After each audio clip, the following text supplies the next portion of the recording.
Are excise taxes truly regressive for low-income citizens? Imagine paying the same dollar amount in taxes whether you earn $50 or $500. That's how excise taxes work, and it can make a big difference for low-income families.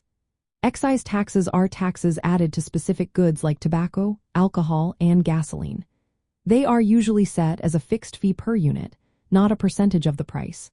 So, if a pack of cigarettes costs $10, the excise tax might be $2.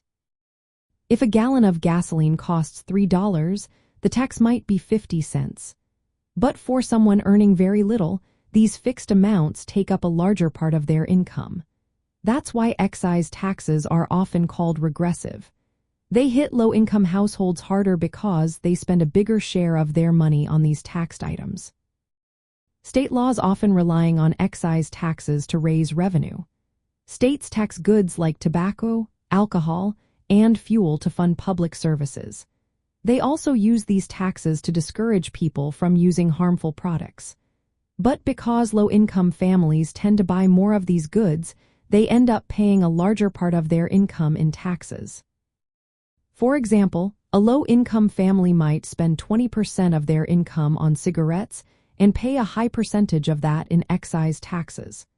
Meanwhile, wealthier families spend less on these goods and pay less in taxes proportionally. States that depend heavily on sales and excise taxes without a broad income tax system tend to have more unfair tax systems.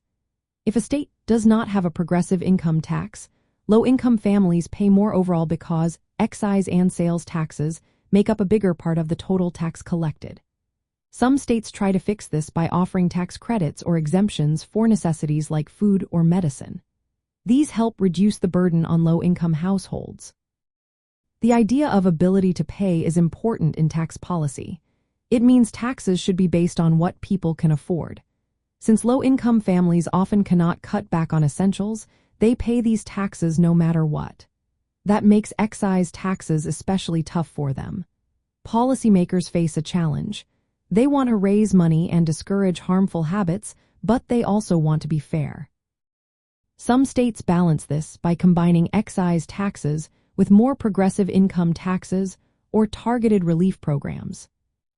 In the end, excise taxes do tend to be more burdensome for low-income citizens because they take up a larger share of their income. States that relying heavily on these taxes without offsetting measures can increase inequality.